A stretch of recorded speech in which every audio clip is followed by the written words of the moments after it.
الحجامة هل هي علم أم خرافة؟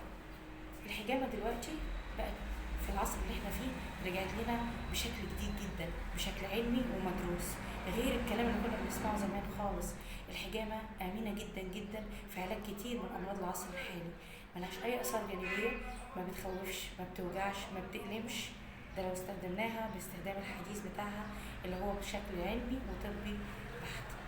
الحجامة فوائدها كتير جدا، بتنشط الدورة الدموية، بتنشط الجهاز المناعي، بتخلص الجسم من الدم الراكد ومن الأخلاط والسموم اللي متخزنة، بتخلص الجسم من أي التهابات متراكمة على الفقرات أو المفاصل أو المسارات المسدودة، بتعمل على تسليك مسارات الطاقة المسدودة، فبالتالي بيرجع الجسم لحيويته ونشاطه من جديد بأمان بدون أي مشاكل.